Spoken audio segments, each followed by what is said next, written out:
Quienes son fans más recientes de Star Wars no se van a acordar, pero hubo una época en la que George Lucas nos dio remasterización tras remasterización tras remasterización de las películas, en especial de la trilogía original. Se actualizaron en 1997, en 2004 y en 2011 principalmente, y una vez que se vendieron a Disney a partir de 2012, se han hecho unos cuantos cambios por ahí, pero más pequeñitos. Y estos cambios son de lo que los fans nunca le perdonamos a George Lucas o se lo agradecimos eternamente. Pero para bien o para mal, las versiones originales se han quedado atoradas por ahí en el tiempo. Incluso hay fans que se han dedicado a reconstruir de manera artesanal la trilogía original sin ninguna alteración para que sea lo más cercana a la experiencia que tuvieron la primera vez que la vieron en cines. La última vez que esas versiones originales, y entre comillas porque ya tenían cambios, vieron la luz del día fue en 2006, cuando salieron DVDs en los cuales, como parte del material adicional, estaban las versiones originales de las películas. Aquí te voy a presentar para mí 5 de esos cambios que fueron completamente espantosos y 5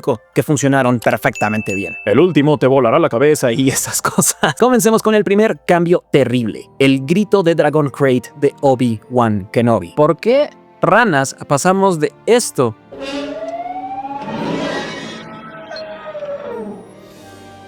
a esto?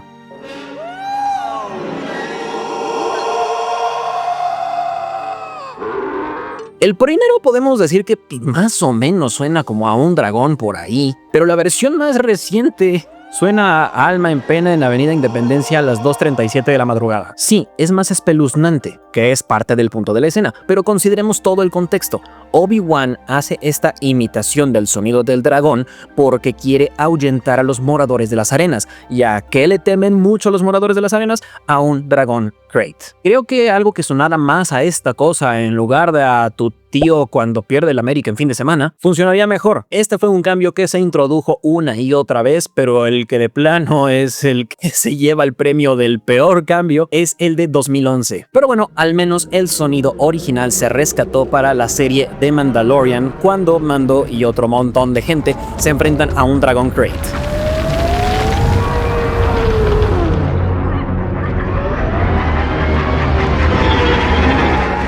O sea que incluso Disney considera que ese sonido es la versión original y la que debería estar. Cambio excelente: Ian McDiarmid como el emperador. A partir del año 2004, el actor Ian McDiarmid tomó el lugar de Marjorie Eaton y Clive Revill como el emperador en la quinta entrega de la saga, El Imperio Contraataca, en la escena en la que Vader habla con él con holograma.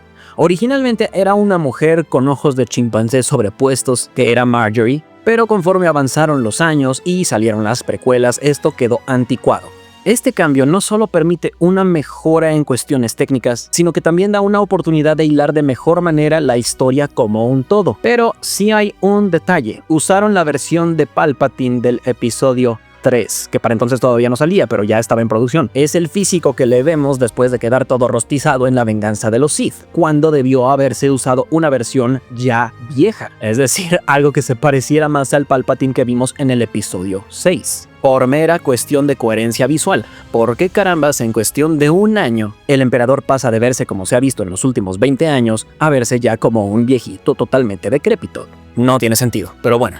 En el doblaje latinoamericano la voz también cambió. Originalmente era la voz de Ricardo Lezama, quien para el año en el que se hizo este cambio en la trilogía ya había fallecido, y Jesús Colín tomó su lugar. Jesús Colín es quien hizo la voz de Palpatine a partir del episodio 1, y es la voz más icónica para muchos de nosotros. Es la que me han escuchado imitar una y otra vez. Vamos con el siguiente cambio terrible: las piedras enfrente de R2 en la escena en la que se reencuentra con Obi-Wan. Esto se agregó en 2011 y es algo que realmente comentaremos muy rápido. Es un cambio pequeño, pero que no tiene ningún sentido. Claro, qué bueno que R2 ya está más escondido que antes y que no está expuesto a los moradores de las arenas, pero ahora crearon otro problema. Salió más caro el caldo que las albóndigas. ¿Cómo rayos se metió ahí? ¿Y cómo rayos salió? Resolvieron un error que muchos ni siquiera habían considerado error y crearon un problema más grande. Este cambio no lo entiendo. Señor Lucas, ¿por qué? Cambio excelente. Mejoras técnicas en términos generales. Hay pequeños detalles que se pulieron con los años, temas de corrección de color, de pulir efectos especiales y de corregir errores, como el brazo del Wampa en el episodio 5, que antes del retoque se veía claramente que era un títere lo que estaba ahí, y ahora en la nueva versión ya está extendido el brazo del Wampa y se ve el peluche en lugar de un palo. En el episodio 6, por ejemplo, la puerta del palacio de Jabba se ve mucho más grande, es imponente y aunque es algo pequeño dices, ok, lo entiendo, lo acepto, no pasa nada. También que los Ewoks tienen párpados, lo cual se ve raro al principio, pero una vez que te acostumbras dices, ok, entiendo la razón por qué se hizo y les da un poco más de vida en lugar de simplemente parecer botargas. Les aseguro que entre ustedes hay quienes ni siquiera se habían dado cuenta de que los Ewoks no parpadeaban originalmente y ahora sí. Efectos de pantalla azul que se corrigieron, agregaron a Jabba en el episodio 4 para dar mayor contexto y ese modelo de Jabba que se agregó en el 97 se sustituyó por otro en el 2004 que se parece más al Jabba de la trilogía de las precuelas, lo cual tampoco tiene mucho sentido, pero bueno, ya son pequeños detalles que por ahí nos vamos encontrando. El punto es que a lo largo de todos estos relanzamientos de la trilogía se fueron incorporando nuevos cambios que permitieron dar una experiencia técnicamente mejor. Siguiente cambio espantoso: Han disparó primero. Este es uno de los temas de mayor controversia en cuanto a George Lucas contra los fans, y tiene que ver con esta escena en la cual Han Solo se encuentra con Greedo en la cantina de Mos Eisley en Tatooine, justo antes de que ya se vaya con Obi-Wan, Luke y Chewie a despegar en el halcón milenario y luego se encuentren con la estrella de la muerte, etc. En esa escena, el cambio fue el siguiente. En la versión original de la escena, Han Solo es el único personaje que dispara. Eso es importante para este momento porque es cuando estamos conociendo al personaje, cómo se comporta, cuáles son sus valores. Se está construyendo y la forma en la que tiende una situación es la forma que nosotros como público tenemos de entender cómo es que funciona su psicología. En la primera versión, Han Solo queda como alguien que es más del tipo de haz las cosas y luego preguntas. Mejor pedir perdón que permiso. En el cambio que se hizo en la versión de 1997, Greedo es quien dispara primero. Han Solo evita el disparo, lo cual en términos técnicos se vio completamente espantoso. Se ve que lo recortaron y lo movieron y queda algo totalmente antinatural. Y no del antinatural que tiene que ver con el lado oscuro. Queda algo de risa. Una escena que funcionaba en términos narrativos y técnicos ahora comunica algo distinto a lo que se hizo originalmente y aparte se ve mal. Se han hecho ajustes para que ahora disparen al mismo tiempo y no sé qué. Y supuestamente George Lucas quiso hacer este cambio para que Han Solo no fuera representado como un asesino a sangre fría. Pero la verdad es que, al menos para mí, aquí eso no funciona. Cambio excelente. Uno pequeñito, pero el Sarlacc en el regreso del Jedi. Este es muy fácil, el monstruo que se devoró a Boba Fett y a otros tantos en el planeta desértico de Tatooine, antes se veía así y ahora se ve así. Muchísimo mejor que un simple agujero con dientes por ahí. Es algo pequeñito, pero está bien, pero el siguiente cambio, y ahí viene la funa. Cambio terrible. Hayden Christensen en el regreso del Jedi. Ya sé, a ustedes sí les gustó, Hayden Christensen es un dios, lo aman, yo también a mi manera.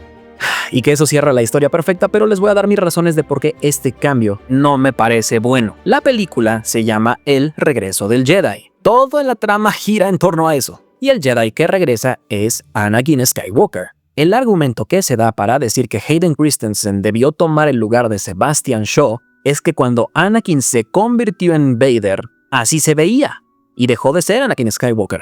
Por lo tanto, el fantasma debe verse como en ese momento. Pero ¿y entonces dónde carambas queda el hecho de que Anakin sea el Jedi que regresa en el episodio 6? ¿No se supone que por eso la película se llama así? Anakin regresó a partir del momento en el cual Vader decidió traicionar al emperador y arrojarlo al vacío, salvar a su hijo. Ahí Anakin ya está de regreso. Y cuando Luke Skywalker le quita la máscara y lo vemos y demás, ahí ya está hablando con Anakin Skywalker, no con Darth Vader. Entonces Anakin ya regresó, muere siendo Anakin Skywalker, no Darth Vader. Por eso cuando vuelve a aparecer como fantasma tiene todo el sentido del mundo que lo veamos como una versión más viejita del mismo, pero completamente sana, sin todas las cicatrices y quemaduras, en lugar de como una versión joven que además se ve súper extraño, que tenemos al Yoda viejito, al Obi-Wan viejito y tenemos a Hayden Christensen fresco como guayabera de político. Para mí este cambio sí fue una metidota de pata, pero no tanto como el que sigue.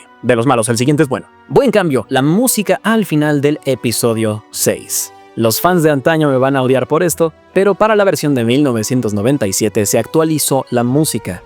En la primera versión de la película era una obra medio, no sé si decir primitiva sea la mejor opción, pero era digamos muy folclórica. Una canción con los Ewoks, simpática, bonita y todo, Pero para la siguiente versión en 1997, George Lucas decidió decirle a John Williams, oye, compón algo para sustituir la canción original, la de Job Knob. Y esa composición nueva se llama Victory Celebration y es la que a la fecha se mantiene como la que da el cierre a la trilogía original de Star Wars. Además de eso, en términos auditivos, en términos visuales, se agregaron unas cuantas escenas de celebración que también amplían lo que está pasando en la galaxia, para que entendamos que este es un fenómeno que se repite a lo largo de todo el universo y no es solo algo localizado con un montón de amigos en una cabañita en el bosque. Vemos escenas de celebración en Naboo, en Coruscant, en Tatooine, en Bespin, y en una de las actualizaciones hasta metieron a un Gungan diciendo "We saw friends". Está buenísimo. Hace que Star Wars se sienta como un gran universo, como lo que es, y no como esta pequeña cajita en la que lo quisieron meter en la versión original. A lo mejor fue simplemente por temas de presupuesto, pero bueno, me gustó este cambio. El peor cambio de la historia en las películas originales. El no de Darth Vader en El regreso del Jedi. Este es el cambio que más detesto porque cambia por completo la esencia de una escena que es la cumbre de lo que han venido sembrando durante 2 películas, casi 3. Va la explicación. Cuando Luke está a punto de morir por los rayos del emperador, Vader levanta a Palpatine y lo arroja al vacío. Pasa de la oscuridad a la luz. Y en la versión original, Vader hace todo este proceso en silencio. Y tiene un peso emocional bastante fuerte porque te concentras en las acciones de Vader. Vemos un gran estoicismo de su parte. El silencio lo comunicaba todo. No había razón para que dijera algo. Pero a partir de 2011 incluyeron un no.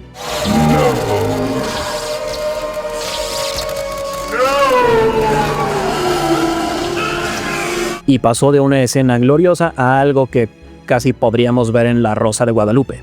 Además, hasta en la mezcla del sonido se siente raro, como que le bajaron a todo lo demás y metieron ese no ahí para que estuviera en súper primerísimo primer plano. Y no funciona. No sé por qué Lucas hizo esto, y es una de las razones por las que a la fecha no me gusta ver el episodio 6 en estas nuevas versiones. Por último, cambio excelente, y aquí me voy a desviar un poquito hacia las precuelas, pero la verdad es que no pude evitar hablar de esto. Yoda digital en lugar de títere en La amenaza fantasma. Gracias por esto. Porque, miren, entiendo la parte de querer hacerlo todo con efectos prácticos a la antigüita, de manera tradicional, y soy fan de eso, me encanta, prefiero eso a que se haga con computadora. Pero cuando pasamos de esto a esto, definitivamente es algo que sí se agradece, ¿para qué les digo que no? El cambio del espeluznante títere que vimos en Yoda en 1999 en La amenaza fantasma a la versión digital que llegó cuando salieron las películas en Blu-ray en 2011 es algo que es visualmente, como dicen los chavos, estético.